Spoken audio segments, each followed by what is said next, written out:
Up next, one of the easiest ways to break a shiny new SUV expensively and be left completely out in the cold on warranty. And so easy to prevent.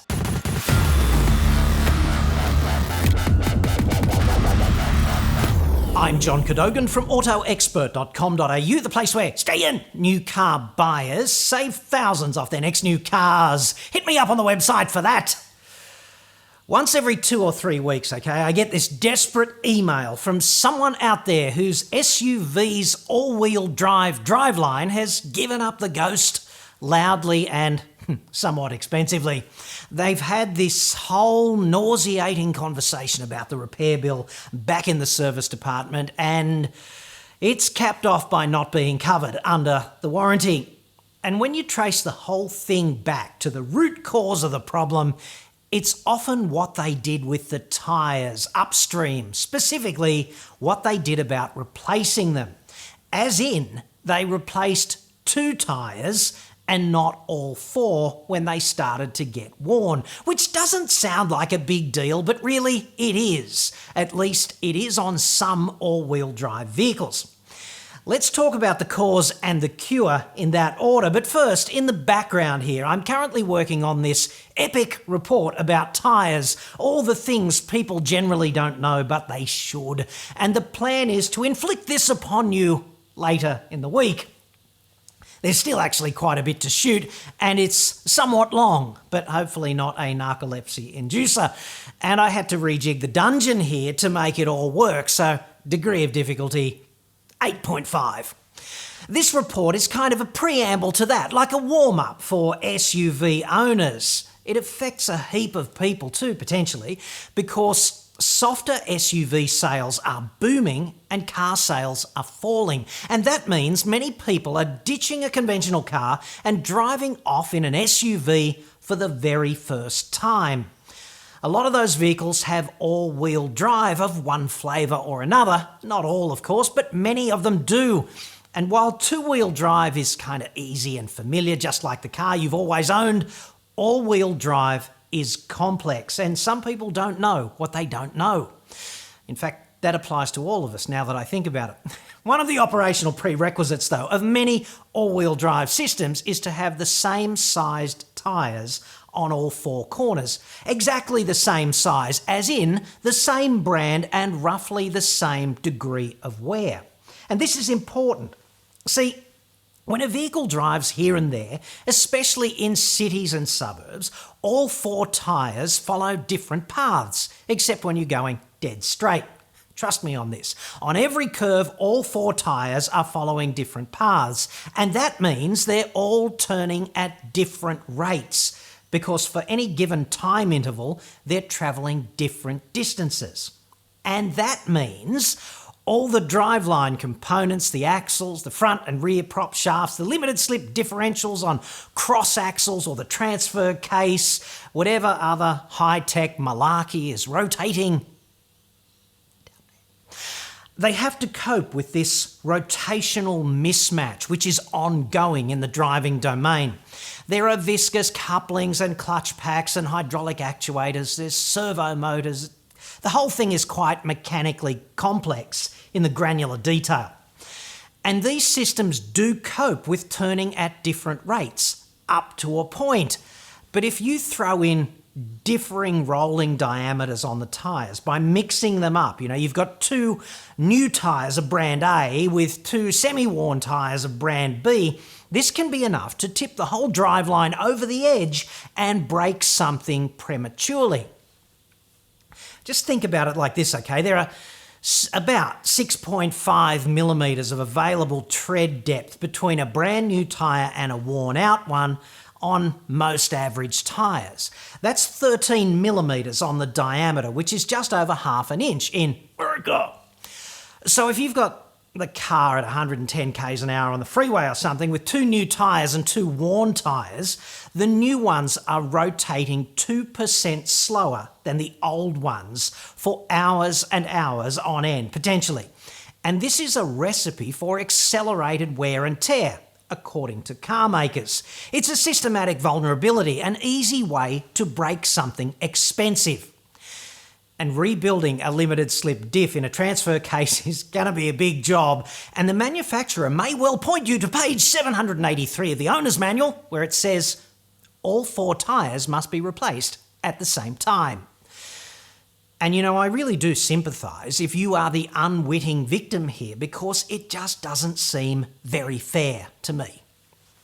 This process, from the inherent vulnerability to the breakdown to the manufacturer's denial of a warranty claim, leaves you kind of out in the cold legally because, hey, you failed to comply with the owner's manual.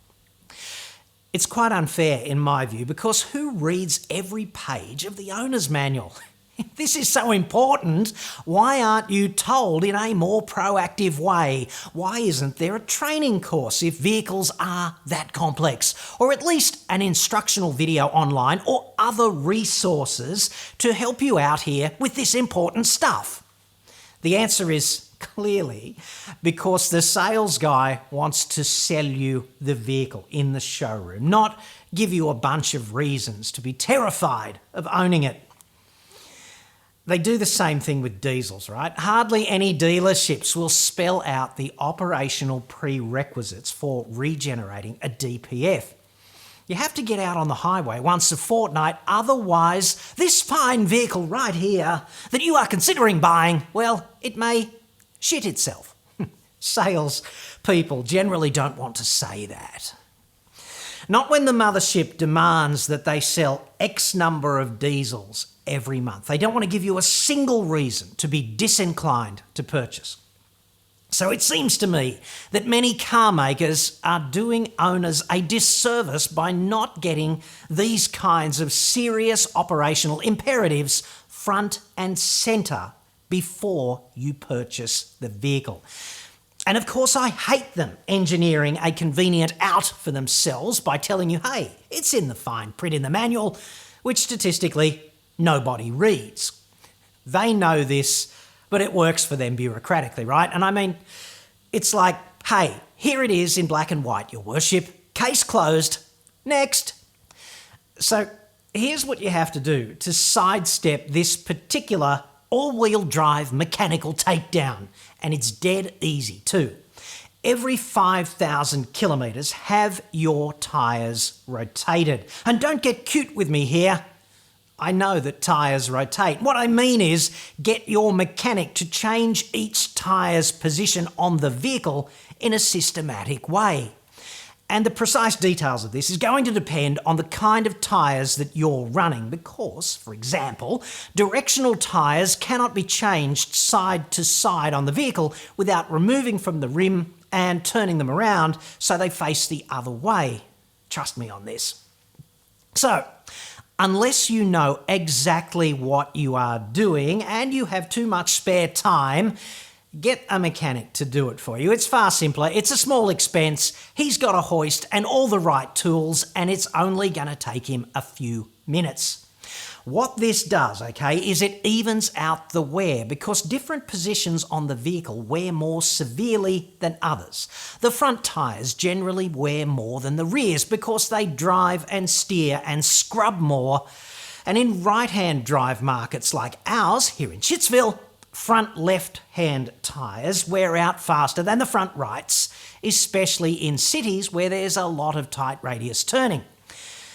And this way, at the very least, all 4 tyres will essentially wear evenly for you, and they will all be worn out at approximately the same time, and you will not be tempted to replace only 2 because, hey, the other 2 seemingly still have some decent life left in them, opening the door to all-wheel drive transmission meltdown, which is kind of like sailing to that part of the ocean in the olden days labelled "Thar be dragons."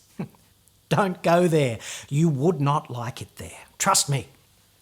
It's prevention versus cure, okay? And remember, this report applies to vehicles with all-wheel drive, the softer kind of SUVs generally, and some cars. They can be symmetrical all-wheel drive like Subarus or on-demand all-wheel drive like most of the rest of the competition. It's generally not such a big deal for most utes and other agricultural hardcore blue singlet off-roaders with serious off-road capability. Yes. These are generally two-wheel drive vehicles on high traction surfaces. So if you need to select 2H for normal driving around town, this rotation business is not so important to you. But simple tyre rotation can save you thousands in avoiding broken whatever on an all-wheel drive vehicle. And it's not a bad idea anyway to rotate the tyres on most other vehicles as well if you want to maximise the life of any given set of tyres by evening out the wear. So just make friends with your local mechanic and get him on side. He's a real asset to you here. And if you're a chick, wear lippy and something low cut. And remember to lean forward suggestively and smile a bit when you're conscripting his assistance. There's no harm in that. I'd do it if I could.